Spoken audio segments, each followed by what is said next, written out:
안녕하십니까. 2024년 하반기 현업근로자 안전보건교육 근골격계 질환 예방을 위한 올바른 작업 자세 및 스트레칭 상에 대해서 이제 수업을 진행하게 될 강사 서영진입니다.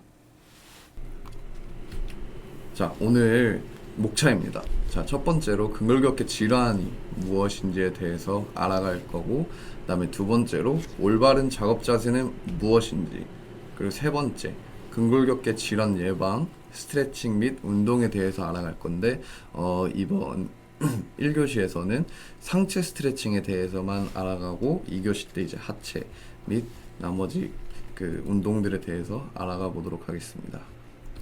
자, 오늘의 학습 목표입니다. 근골격계 질환이란 무엇인지 정확하게 인지하고 이제 알아가 보는 시간을 가지도록 할 거고요. 그 다음에 올바른 작업 자세는 무엇인지에 대해서 또한 오늘 배워가 보도록 하겠습니다. 그리고 마지막으로 상체 스트레칭 방법에 대해서 몇 가지 제가 알려드리고 1교시는 마무리하는 쪽으로 가보도록 하겠습니다. 자, 첫 번째, 근골격계 질환이란 무엇인지. 자, 근골격계 질환이란 목, 어깨, 허리, 상지 또는 하지에 있는 근육, 건, 인대, 신경 등 신체 조직에서 발생되는 통증, 그리고 쑤심, 그리고 불편함 등을 포함한 이상 현상을 말하고요. 작업 관련성 근골격계 질환이란 반복적인 작업 동작으로 인해 발생하는 근골격계 질환을 말합니다. 특징으로는 개인차가 있으며 업종에 관계없이 발생한다는 특징이 있습니다. 이 부분에 대해서 조금 더 자세하게 알아가 보자면, 작업 관련성 근골격계 질환은 반복적인 작업 동작으로 근골격계 부위에 생기는 질환을 의미합니다. 극히 미세한 근육이나 아니면 조직의 손상이 누적돼서 계속 사용하게 돼서 나타나는 기능적 장애, 허리, 목, 어깨, 팔, 손목 부위 등에 발생하는 예를 들어서 신경, 힘줄, 근육, 골격에 이상이 생기는 질환을 말합니다. 특히 허리에 되게 많은 분들이 질환을 갖게 돼가지고 허리가 제가 이따 나중에 설명드릴 거지만 70% 이상으로 많이 나타나고 있습니다. 또 근골격계 질환의 증상은 우리 몸의 신체 부위가 저리거나 아니면 화끈거림, 감각의 마비, 통증, 불편함, 경련 등으로 나타나며 이게 초기 발견이 되게 어렵고 어디가 어떻게 얼마나 아픈지에 대한 개인차가 상당히 커서 이 부분도 특징으로 알고 계시면 좋을 것 같고요. 그리고 또한 직업 환경이나 업종에 관계없이 일하는 모든 사람들에게 발생이 가능하다는 특징이 있습니다. 자, 다음으로 이게 일정 기간의 잠재 기간을 거쳐야 이제 유해 요인 영향에 누적된 결과가 비특이적인 정형외과적 자각 증상으로 나타납니다. 이게 무슨 말이냐면 무슨 작업을 함으로써 인해서 바로 이제 그 부위의 통증이나 그런 부분을 내가 알아차릴 수 있을 정도로 바로 나타나는 것이 아니고 조금 많이 누적이 되고 그게 이제 내 몸의 신체 부위에 통증이 느껴지기 시작하면서 이제 본인이 직접 알게 된다는 말이고요. 또한 이제 증상이 나타나고도 아무런 조치를 취하지 않을 경우 단일 내지는 복합적인 질병의 형태로 진전되는 경향이 있습니다. 이거는 이제 예를 들어서 내가 여기 통증이 느껴지고 아픈데 치료를 받지 않거나 어디 병원에 가서 뭔가 조치를 취하지 않으면 만성적으로 진행이 될 수도 있습니다.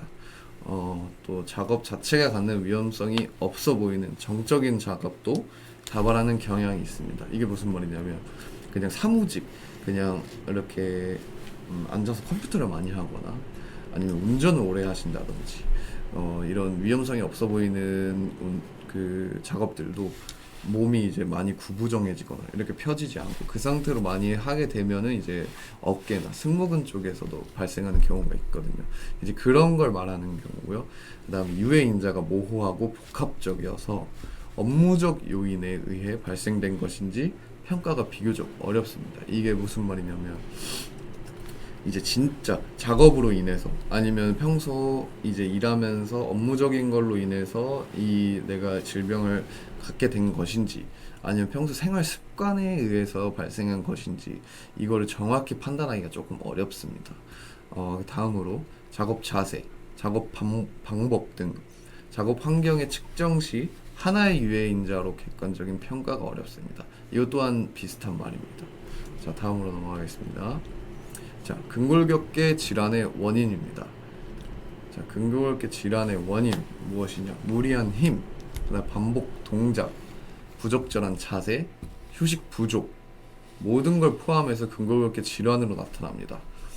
주로 단순 작업을 반복할 때나 작업 자세가 바르지 않을 때 무리한 힘이 필요한 작업을 할 때 생기지만 이제 휴식이 충분하지 않거나 심리적인 불안도 원인이 됩니다.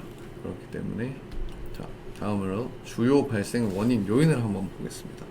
자, 크게 6가지가 있는데 개인적 요인, 환경적 요인, 작업 특성, 스트레스, 그 다음에 조직적 원인, 사회 심리적 원인이 있는데 개인적 요인에서는 성별, 연령, 병력 등으로 개인적으로 이제 성별 차이 아니면 내 나이가 많거나 적거나 아니면 뭐 유전적 병력이 있거나 그런 요인에 대해서 발생할 수 있고요. 환경적 요인으로는 온도, 습도, 소음 등으로 온도가 너무 높은데 습도가 너무 높은데 그런 곳에서 이제 작업을 하게 되면은 질환이 발생할 수도 있다는 말입니다. 그리고 작업 특성, 작업 빈도, 작업 속도, 지속 시간, 진동같이 근육이나 아니면 관절에 이제 무리를 많이 줄 수 있는 특성에 따라서 나뉘고 그리고 개인적인 스트레스로도 이제 질환이 발생할 수 있습니다. 작업이나 아니면 조직, 개인적인 이런 스트레스적인 것도 이제 원인이 되고요. 그 다음에 조직적인 원인, 납기, 성과급, 잔업. 예를 들어서 납기 기한이 이제 얼마 안 남았다. 그래서 야근을 하게 된다. 이러면 이제 원인이 될 수 있죠. 무리를 해서 이제 야근을 하게 되거나 그렇게 되면 이제 원인이 될 수 있습니다. 다음으로 이제 사회심리적 원인, 직무 만족도, 작업 통제력. 내가 계속 이 업무를 함에 있어서 만족하지 못하고 조금 더 열심히 해야지, 더 열심히 해야지 이런 식으로 하게 되면서 몸이 무리를 하게 되면은 또 그것이 원인이 될 수 있습니다.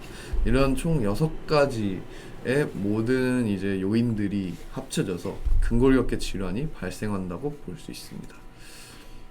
자, 다음으로 근골격계 질환의 발생 단계입니다. 자, 1단계 작업 시간 동안 이제 아프거나 피로감을 느끼지만 하루 또는 며칠간 휴식을 취하면 증상이 사라지는 단계입니다. 이 부분에서는 이제 작업 능력 저하는 따로 없고요.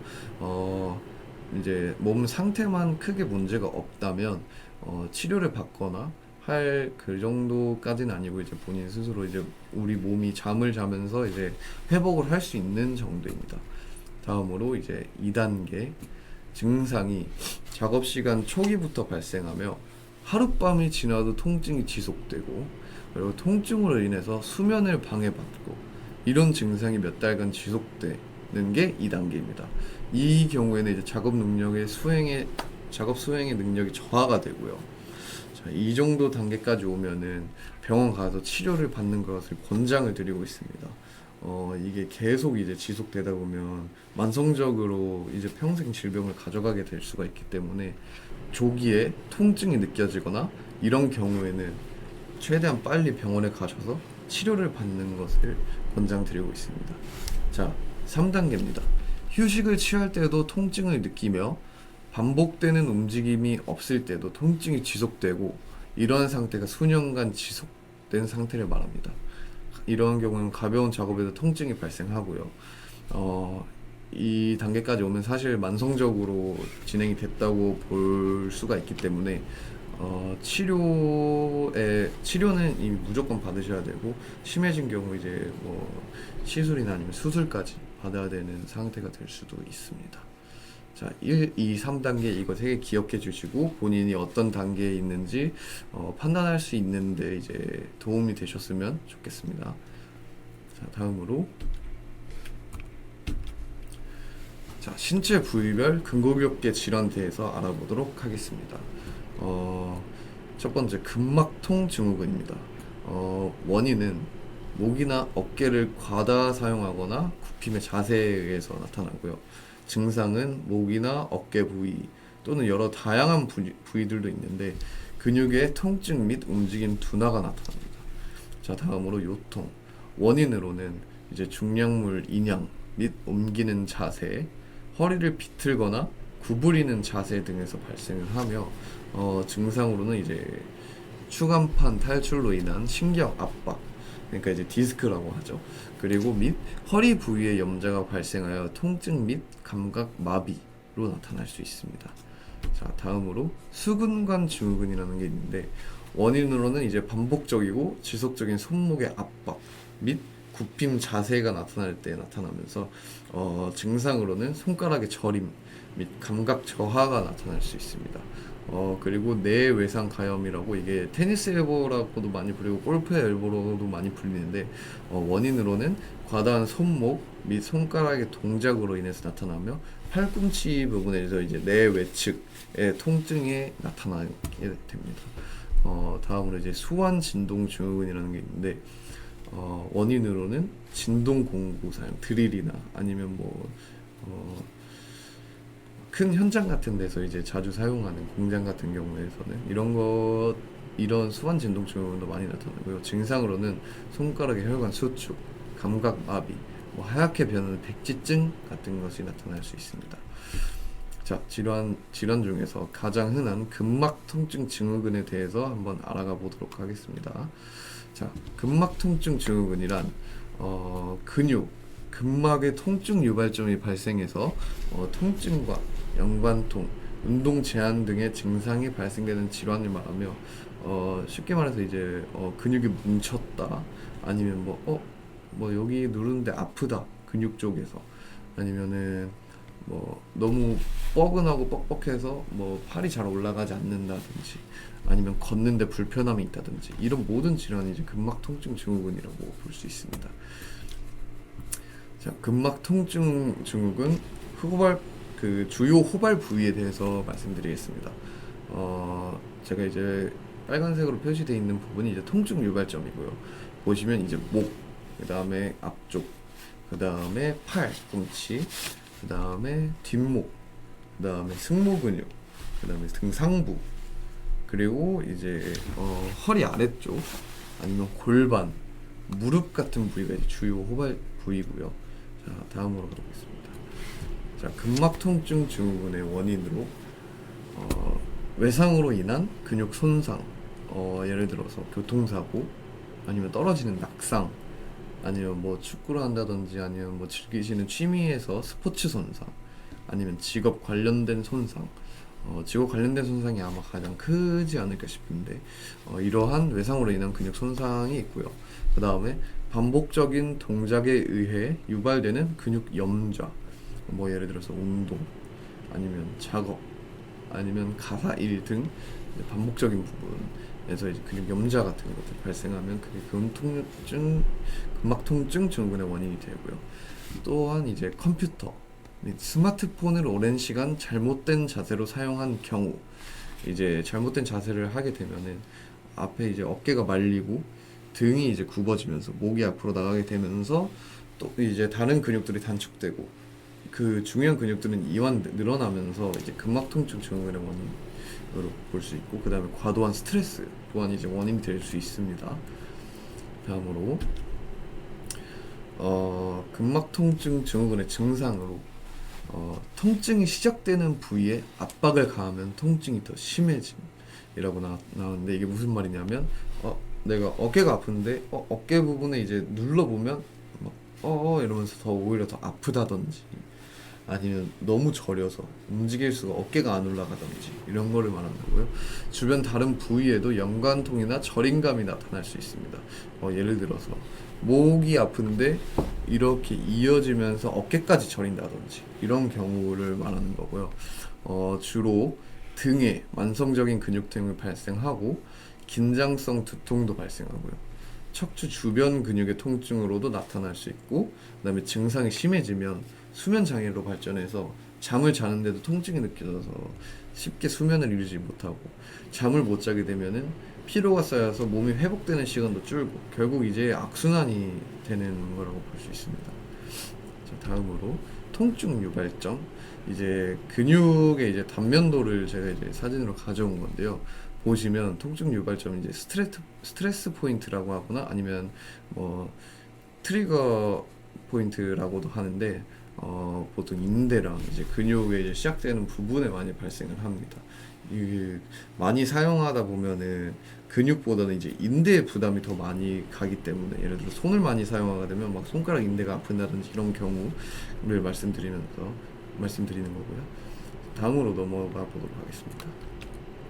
자, 이게 이제 통증 유발점이 있는 부위에서 방사통이 있는 거를 이제 그림으로 좀 쉽게 표현해 본 건데요. 예를 들어서 등 쪽 이제 마름근 쪽에 이제 통증 유발점이 발생했다. 그럴 경우에 이렇게 어깨 위쪽으로, 사진처럼 어깨 위쪽으로 쭉 방사통이 발생할 수 있고요. 목 뒷목 상부 쪽에 이제 문제가 발생하면 편두통까지 이제 발생할 수가 있습니다. 마찬가지로 이제 목 하부, 이제 상부 승모근 쪽에 이제 통증이 발생하면 상부 승모근 위쪽으로 쭉 타고 올라서 옆으로 통증이 발생할 수 있고요. 그 다음에 이제 허리, 뒤 허리 쪽 보시면 이제 전체적으로 쭉 엉치까지, 골반까지 쭉 통증이 발생할 수 있는 경우고요.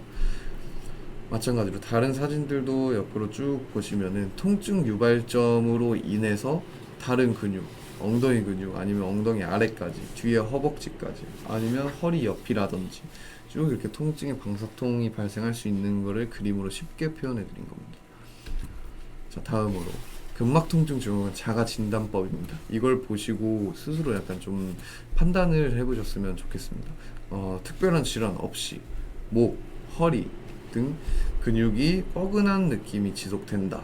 이렇게 목, 허리, 등 근육에 뻐근한 느낌이 지속되면 그 근막통증 증후군일 확률이 높고요. 컴퓨터 작업과 같이 고정된 자세로 장시간 일하는 경우, 아니면 뻐근한 부위를 누르면 아픈 부위가 있는 경우, 아니면 피로감이 심하고 두통, 불면 등의 증상이 동반된다면 이제 근막통증 증후군이라고 볼 수 있겠습니다. 자, 그리고 근막통증 증후군의 치료 방법에 대해서 알아보도록 하겠습니다. 경증일 경우에는 이제 운동요법, 마사지, 물리치료, 물리치료 같은 경우에는 이제 근육 강화, 아니면 관절 가동 범위 향상, 통증 완화를 위한 다양한 기술과 운동 등으로 이제 물리치료를 해서 약한 근육은 이제 강화해주고 너무 뭉쳐있는 근육은 이제 풀어주고, 이런 방법을 말하는 거고요. 다음으로 또는 이제 약물치료 등으로 쉽게 호전이 될 수 있습니다. 다만 이제 만성화가 된 경우에는 통증 유발점이 섬유화가 되어서 치료가 어렵고 쉽게 재발할 수가 있습니다. 이런 경우에는 통증 유발점에 주사를 놔준다든지 아니면 신경치료, 너무 심해지면 이제 수술까지 가야 되는 경우가 있기 때문에, 여기 제가 빨간색으로 표시한 거 보시면 예방이 가장 좋은 방법입니다. 충분한 휴식 및 휴식 시간 중 간단한 스트레칭으로도 충분히 예방이 가능합니다. 그리고 올바른 자세까지 해서 이 경우에는 어떻게 보면은 경증일 경우 위에 보면 운동요법으로도 볼 수 있는 건데, 일단 스트레칭을 함으로써 뭉친 근육을 풀어주고, 그 다음에 뭐 간단하게 혼자서 쉽게 할 수 있는 방법 등으로, 그냥 쉬는 시간에 짧게 하는 방법 등으로는 스트레칭이 가장 이제 쉽게 할 수 있는 방법이기 때문에, 오늘 이따가 또 자세히 안내할 부분이기도 하고, 그 부분을 오늘 좀 집중해서 배우셔가지고 일상생활에서도 잘 사용하셨으면 좋겠습니다. 자, 스트레칭으로도 충분히 예방 가능하다는 점 다시 한번 강조하면서 넘어가 보도록 하겠습니다. 자, 올바른 작업 자세에 대해서 먼저 알아가 보도록 하겠습니다. 스트레칭 전에 작업 자세가 올바르게 돼 있어야, 완성이 돼 있어야 부상을 애초에 그 예방을 할 수 있기 때문에, 자, 넘어가 보겠습니다. 자, 첫 번째, 올바른 작업 자세란 다양한 작업 도중에 부상을 예방하거나 최소화하기 위해서 힘을 가장 잘 사용할 수 있으며 인체에 부담이 가장 적은 안정적인 자세를 말합니다. 부상을 예방하기 위한 게 가장 중요하겠죠. 그 다음으로 부적절한 작업 자세를 계속 유지한다면 작업 중에 근육 피로를 유발하게 돼서 근골격계 질환 또는 재해 유발의 원인이 됩니다. 특히 중량물을 옮기는 작업을 할 때 이때 가장 많이 부상을 당할 수 있기 때문에 올바른 작업 자세가 가장 중요하다고 말할 수 있겠습니다. 자, 다음으로 넘어가서 근골격계 질환으로 이제 요양 신청을 한 근로자 중에서 76.1%가 허리 부상입니다. 나머지 16.3%는 이제 목, 상지, 뭐 팔, 손목, 상체 같은 경우, 그러니까 손 같은 경우고요. 3.1%는 이제 하지, 무릎이나 아니면 엉덩이 쪽. 나머지 기타는 이제 복합적인 거 두 가지 이상의 질환을 가지게 됐을 때 이제 나타난 거고요. 다시 한번 말씀드리지만 76.1%가 허리입니다. 그래서 허리를 안 다치는 올바른 작업 자세를 조금 더 주의 깊게 배워가셨으면 좋겠습니다. 밑에 적혀 있다시피 허리 관련 질환이 가장 높은 비율로 나타나기 때문에 다시 한번 강조드리면서 넘어가도록 하겠습니다. 자, 첫 번째로 이제 올바른 작업 자세에 대해서 설명드리도록 하겠습니다. 자신의 몸무게보다 과도하게 무거운 중량물을 골반 중심에 가깝게 중량물을 견고하게 파지하고, 그러니까 견고하게 잡고 운반을 해야 된다는 말입니다. 그 다음에 두 번째로 중량물 운반 시에 한 손으로 들고 이동한다거나 양손으로 두 개의 물건을 신체의 양옆으로 들고 운반하는 자세는 최대한 피하시고, 양손으로 중량물을 신체 앞으로, 몸 앞으로 잡으셔가지고 운반을 하는 방법으로 최대한 사용을 하시고, 세 번째로는 작업용 대차는 상체의 각도가 굽혀지지 않도록 손잡이의 위치가 작업자의 가슴과 허리 사이에 오는 대차를 사용하도록 해야 됩니다. 왜냐면 상체가 굽혀지면 굽혀질수록 허리에 부담이 가기 때문에 그 부분을 가장 내가 서 있는 자세에서 사용할 수 있는 방법으로 허리를 꼿꼿이 핀 자세에서 손잡이가 위치가 딱 오는 그 정도의 대차를 사용하시면 되겠고요. 네 번째로 대차를 이용할 경우에도 과도하게 중량물을 적재하여 운반할 경우 자연스럽게 상체를 굽히게 되며 이로부터 체질량 중심으로부터 멀어지는 자세를 취하므로 중량물은 적당히 적재하는 게 바람직하다고 하는데, 이게 무슨 말이냐면 이제 대차에 중량물을 이제 무거운 것들을 예를 들어서 쌀포대라든지 아니면 뭐 무거운 것들을 되게 많이 싣게 되면 무거운 걸 밀기 위해서 다리를 벌리고 허리를 숙이면서 체중을 사용해서 밀게 되거든요. 이런 경우를 말하는 건데, 그렇게 되면은 다리가 멀어지면서 그 중심 잡기가 힘들어지고, 그다음에 허리를 굽히게 되면서 허리에 부담이 많이 가게 되고, 중심이 잡기 힘들어지면은 넘어지거나 아니면 미끄러질 수 있는, 특히 뭐 바닥에 물이 많이 묻어 있다거나 그런 경우에는 미끌릴 수가 있기 때문에 그 부분을 최대한 피하는 쪽으로, 그래서 내가 감당할 수 있는 무게까지만 대차에 실어서 본인이 이제 운반할 수 있도록 이제 신경 써주시면 될 것 같습니다. 자, 다음으로 근로자의 의무사항입니다. 자신이 작업으로 자신과 타인의 안전 보건에 미치는 영향에 대해서 주의 깊게 돌보면서 작업해야 됩니다. 그러니까 내가 하는 작업으로 인해서 나 또는 남에게 또 피해나 아니면 부상을 줄 수 있기 때문에 그 부분을 신경 써야 된다는 말이고요. 사업주의 안전보건 의무사항을 준수하도록 협력하면서 작업을 수행해야 됩니다. 자, 다음으로 넘어가 보도록 하겠습니다.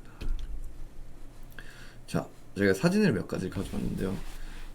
아까 말씀드린 무거운 중량물을 들 때 이렇게 하시면 되겠습니다. 허리를 펴고 물건을 가까이에 들고 무릎을 굽혀서 다리 힘으로 드는, 가끔씩 뭐 어떤 분들 보면은 허리를 완전히 이렇게 말아서 그냥 허리를 숙여서 다리를 전혀 굽히지 않고 뭐 무거운 걸 그냥 들어 올린다든지 그렇게 하게 되면은 허리에 엄청난 부담, 모든 무게를 허리로 들기 때문에 허리에 상당히 안 좋은 영향을 끼칠 수가 있습니다. 그렇기 때문에 허리는 이제 꼿꼿이 편 상태에서 다리를 내려서 약간 운동하듯이 스쿼트나 아니면 데드리프트 운동 많이 들어보셨을 거예요. 그 운동에 비슷하게 많이 숙여서 다리를 굽힘으로써 정확하게 파지를 하고 정확하게 중량물을 안정적으로 잡은 상태에서 그 다리로 밀면서 일어나는 식으로 생각을 하시면 되겠습니다. 그 다음으로 올바른 수공구 취급 작업입니다. 보시면 이제 적합한 수공구 사용, 신체에 맞는 수공구 사용, 또 올바른 자세 유지 이렇게 나와 있는데 사진은 이제 뭐 작업하는 그 진짜 뭐 공장 등에서 사용하는 수공구, 벤치 이런 게 나왔는데 뭐 쉽게 생각하셔도 이제 칼 같은 경우 칼질하거나 아니면 뭐 뭔가 진짜 조그만 나사 같은 경우 드릴 받거나 그럴 때도 참고를 해주시면 감사하겠습니다. 작업 특성에 맞는 수공구를 선택하여 사용한다.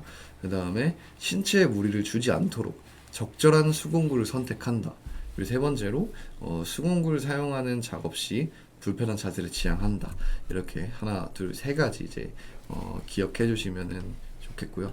다음으로 수공구 사용으로 인한 대표적 질환으로 네 가지를 이제 가져와 봤는데 첫 번째 수근관 증후군 또는 이제 손목 터널 증후군이라고 많이 알려져 있는데 원인으로 빠른 손동작을 계속 반복하거나 아니면 엄지와 검지를 자주 움직일 때 또는 빈번하게 손목이 꺾일 때 많이 나타나면서 증상으로는 첫째, 둘째, 셋째 손가락 전체 그리고 넷째 손가락 안쪽의 저림 또는 찌릿한 느낌이 들고 또 물건을 쥐기가 어려운 경우에 증상이 나타납니다.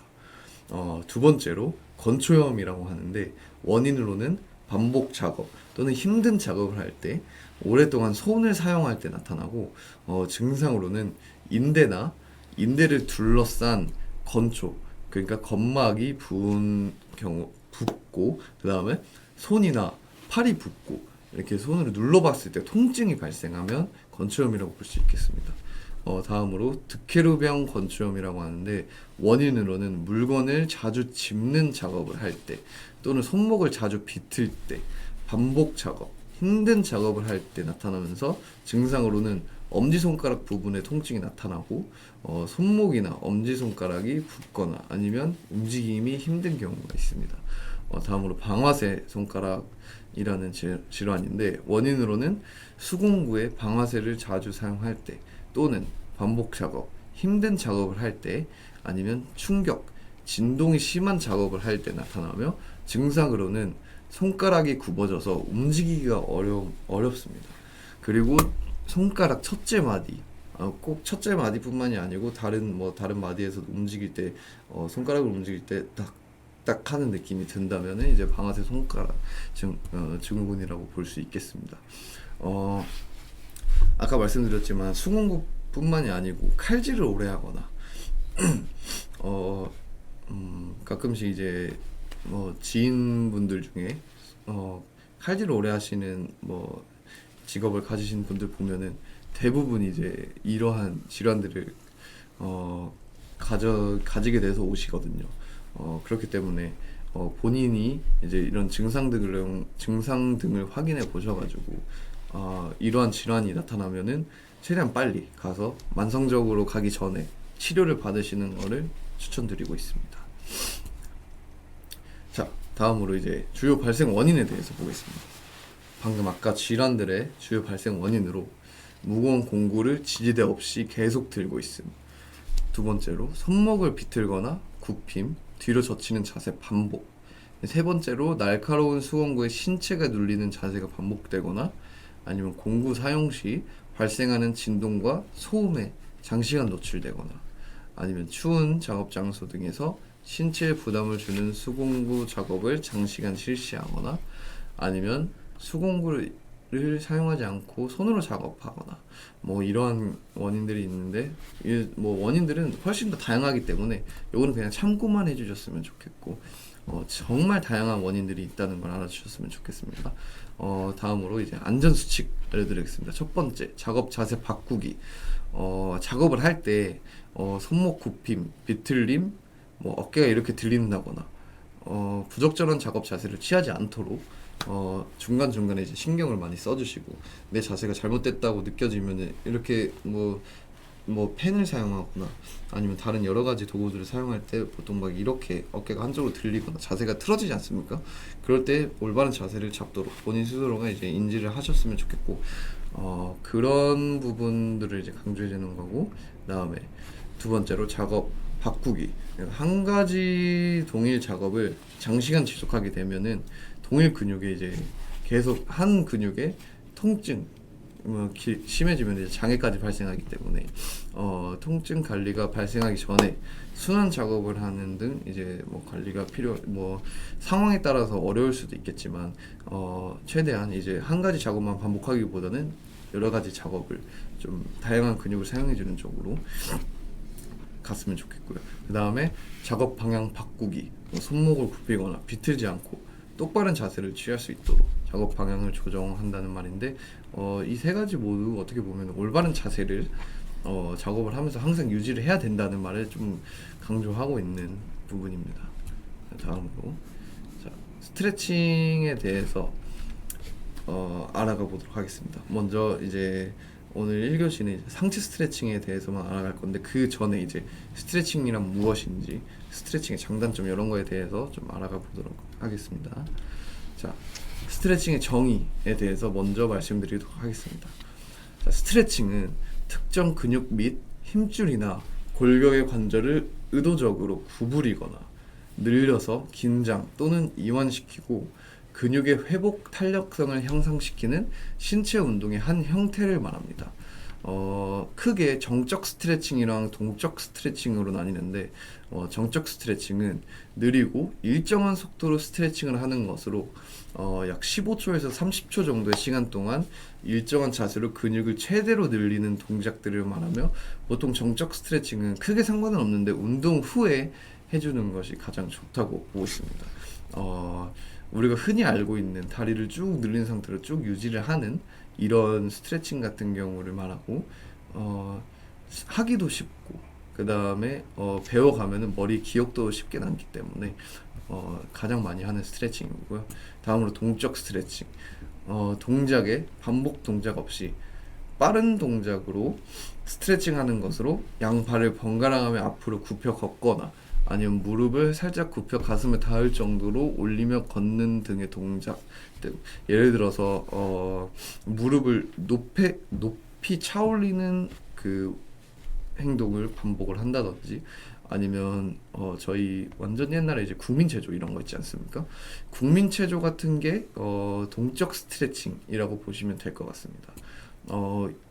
이런 동적 스트레칭은 운동 전에 해주는 게 좋다고 보고 있는데, 사실 스트레칭 해주는 게 가장 중요하기 때문에 뭐 정적 스트레칭이든 동적 스트레칭이든 운동 전이든 운동 후든 어느 스트레칭이든 상관없이 꼭 해주는 게 좋다고 말씀드리고 싶습니다.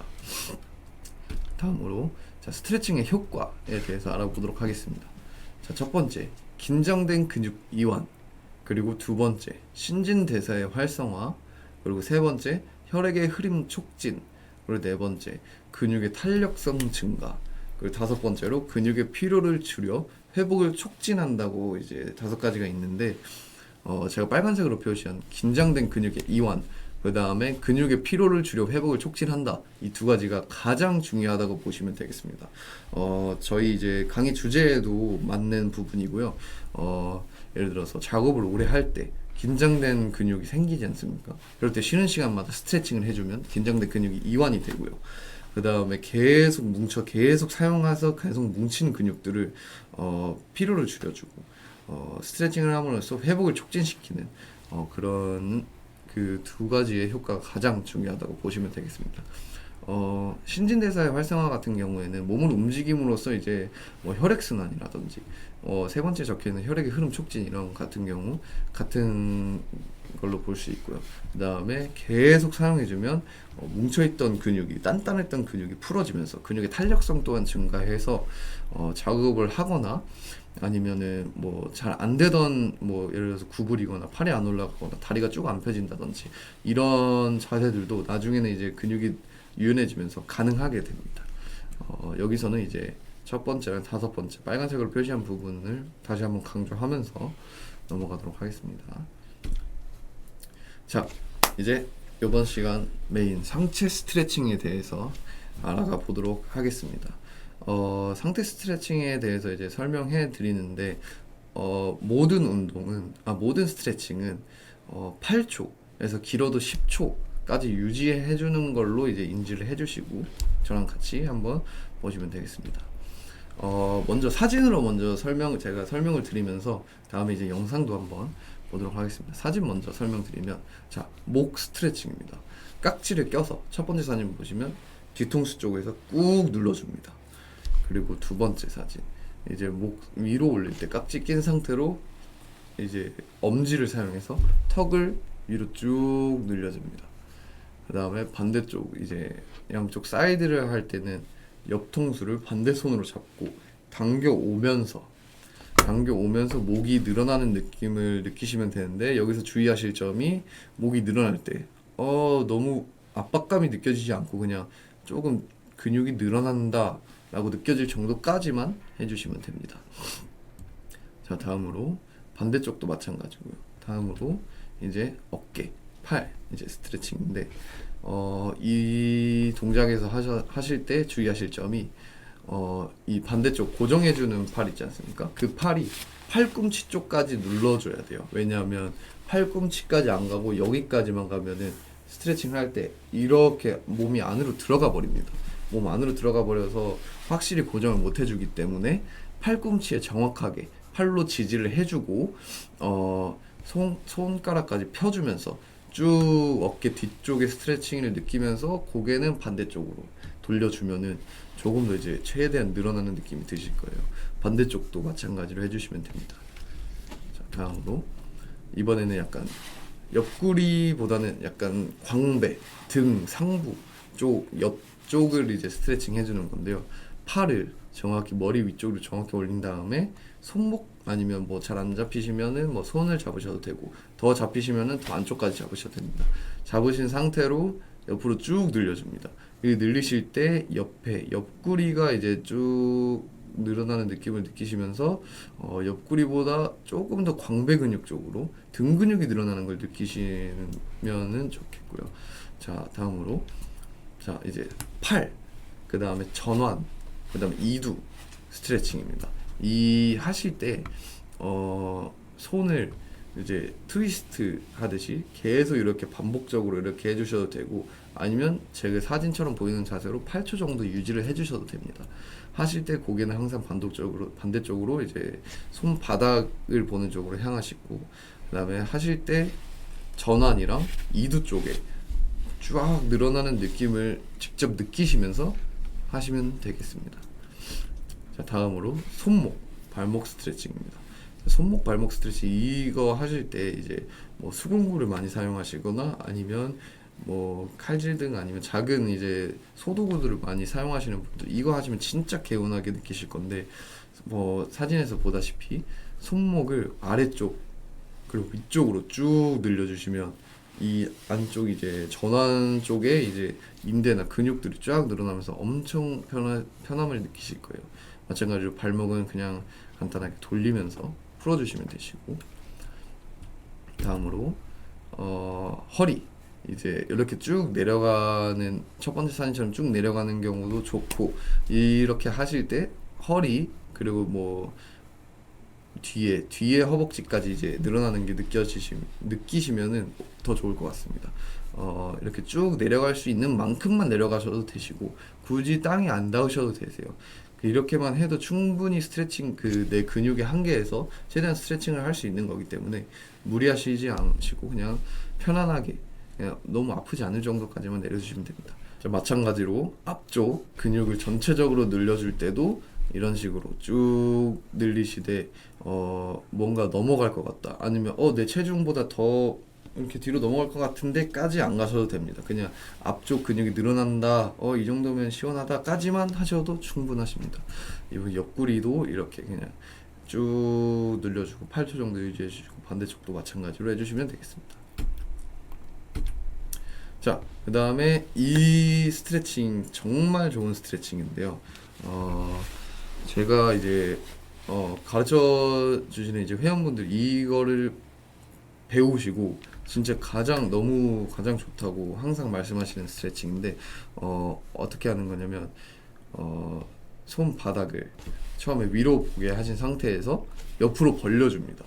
이거를 10회 정도 반복하시는데 가슴을 내밀고 자세히 보시면 이제 가슴을 내민 상태에서 등 근육 그다음에 즉 날개뼈가 이제 모인다는 거를 이렇게 모이는 거를 느끼시면서 앞으로 벌려주시면 됩니다. 그거를 10회 정도 반복해 주시고 반대쪽으로 손등을 위로 향한 상태로도 10번 반복해 주시면 됩니다.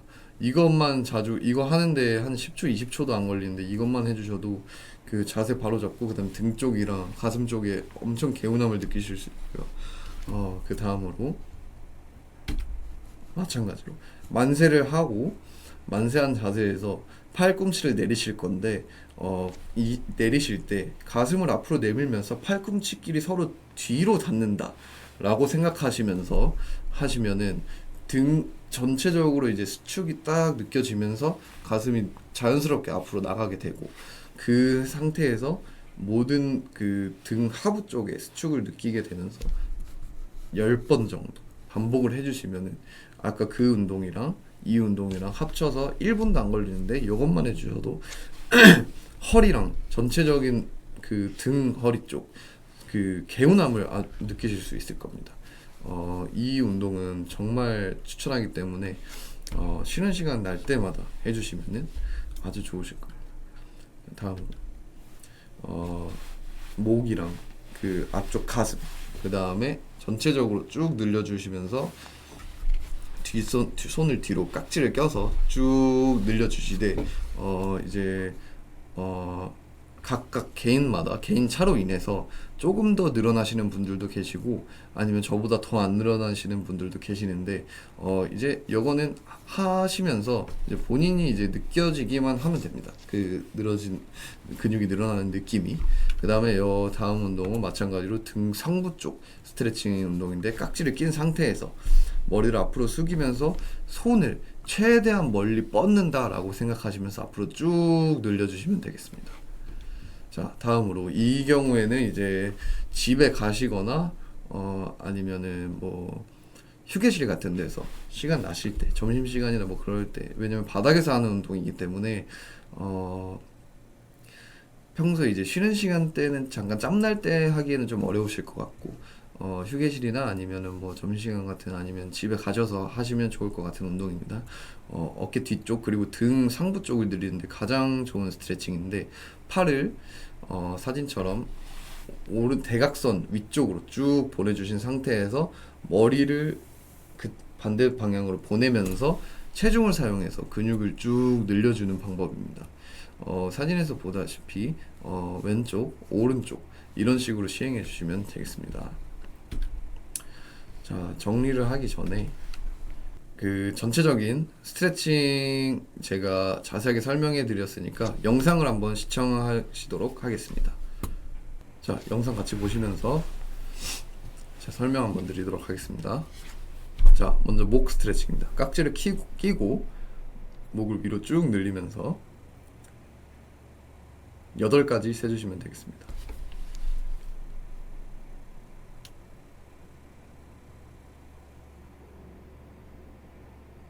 마찬가지로 그 깍지 그대로 뒤통수를 잡고 아래로 늘려주시면서 하나, 둘, 셋, 넷, 다섯, 여섯, 일곱, 8가지 이렇게 해주시면 되겠습니다.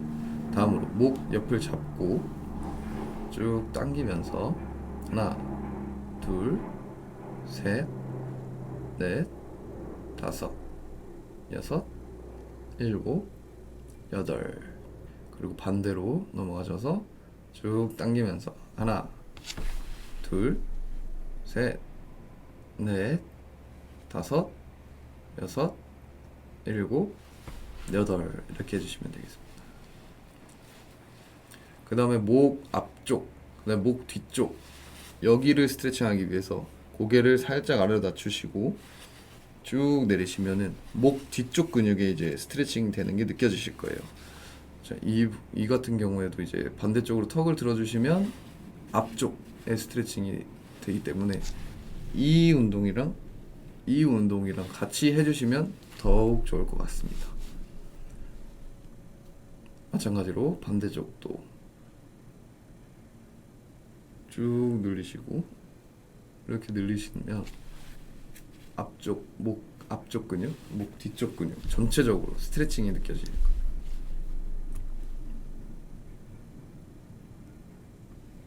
마찬가지로 8가지 천천히 세주시면서 해주시면 되겠습니다. 다음으로 아까 말씀드린 어깨 뒤쪽 이제 스트레칭인데 팔꿈치를 정확히 고정해 주시고 고개를 옆으로 돌리면서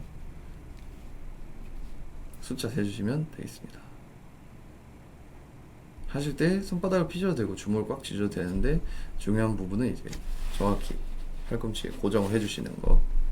마찬가지로 반대쪽 하나 둘 셋 넷 다섯 여섯 일곱 여덟 이렇게 해주시면 되겠습니다.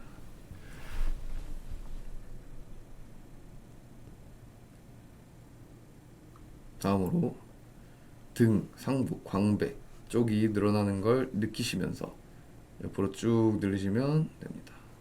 둘, 셋, 넷, 다섯, 여섯, 일곱, 여덟 하고 반대쪽도 마찬가지로 팔꿈치 쪽을 잡아주시고 반대쪽으로 쭉 늘리면서 광배가 늘어나는 걸 느끼시면 됩니다.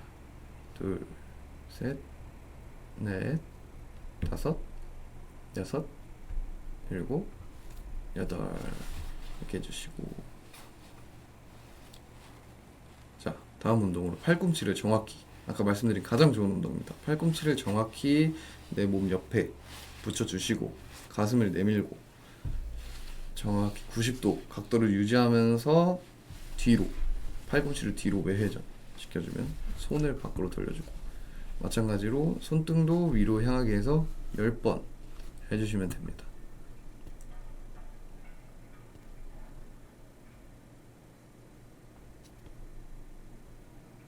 다음 운동으로 만세를 하신 다음에 아까 설명드렸지만 팔꿈치가 뒤에서 서로 맞닿는다 정도까지 생각을 하시면서 가슴을 내밀고 총 8번에서 10번 정도 반복해 주시면 되겠습니다. 등 근육이 완전히 수축하는 걸 느끼시면서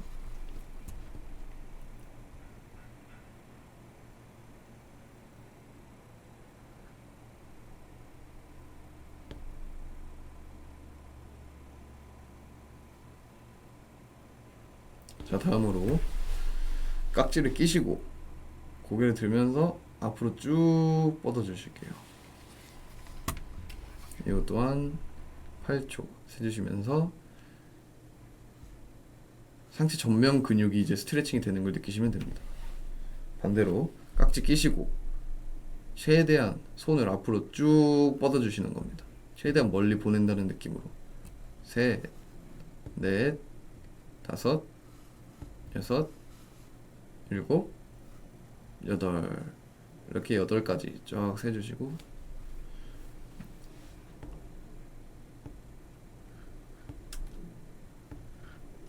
다음으로 옆구리 쭉 늘어나는 걸 느끼시면서 8가지 세주시면 됩니다. 이쪽 방향이랑 반대쪽 방향이랑 마찬가지로 해주시면 되고요. 반대도 느끼면서 하나 둘 셋 넷 다섯 여섯 일곱 여덟 이 정도 속도로 8가지 세주시면 됩니다. 다음으로 앞쪽 배 복근 쪽 스트레칭입니다. 쭉 늘려주시면서 이제 이 운동을 할 때 이제 디스크가 있으신 분들은 조금 자제를 해주시는 게 좋기 때문에 왜냐면 허리에 어느 정도 약간 부담이 가는 스트레칭입니다. 무조건적으로 부담이 가는 건 아닌데 상황에 따라서 허리에 이제 부담이 갈 수 있기 때문에 이거 또한 한 번 찍고 안쪽 찍는 걸로 해서 변형을 해서 하나, 둘, 셋, 넷, 다섯, 여섯. 그냥 내리면 정적 스트레칭이 되고 지금처럼 변형해서 하면은 동적 스트레칭이 되는 겁니다.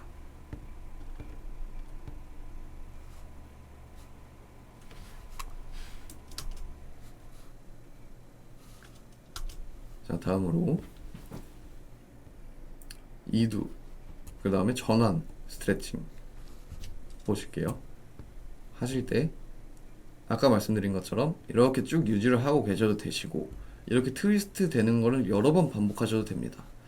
항상 하실 때는 이제 최대한 손을 반대쪽으로 최대한 뻗어주시고 그 돌리는 방향, 돌리는 것도 최대한 안쪽, 그 다음에 바깥쪽으로 트위스트를 최대한 해주시면 됩니다.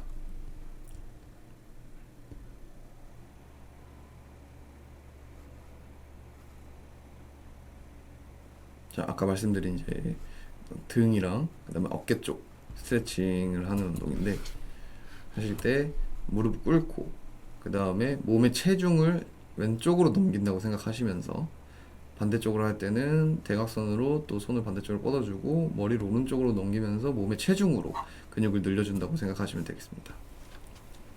이것 또한 이제 8초 정도 천천히 해주시면 되겠습니다.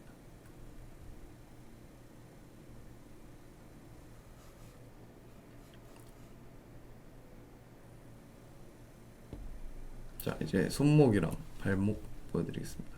하실 때 최대한 쫙 펴서 당기되 만약에 통증이 느껴지시면 절대 하시면 안 됩니다. 통증이 느껴진다는 거는 그 근육에 이제 뭔가 문제가 있다는 거기 때문에 시원한 느낌이 아니고 통증이 느껴진다. 이러면은 꼭 치료를 받아보시는 걸 권장드리겠습니다. 이 운동뿐만 아니고 모든 스트레칭을 하실 때 심한 통증이 느껴지시면은 그 근육에 너무 심한 문제가 있는 거기 때문에 꼭 가서 병원에 방문하시는 거를 추천드립니다.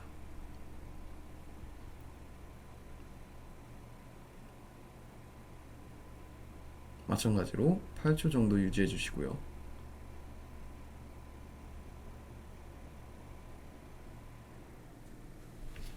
상체 스트레칭 동영상은 여기까지 보도록 하겠습니다. 자, 마지막으로 1교시 정리하는 시간을 가져보도록 하겠습니다. 자, 5가지. 첫 번째, 근골격계 질환 인지하기. 그 다음에 원인이 뭐고 어떻게 진행되는지 저희 같이 봤었죠. 그 다음에 올바른 작업 자세에 대해서 알아보는 시간 가졌었고요. 그 다음에 스트레칭의 중요성, 아까 전에 그 말씀드린 2가지, 빨간색 2가지 다시 한번 확인하셨으면 좋겠고요. 그 다음에 상체 스트레칭의 방법에 대해서 알아가 봤습니다. 자, 1교시는 여기서 마치도록 하겠습니다. 감사합니다.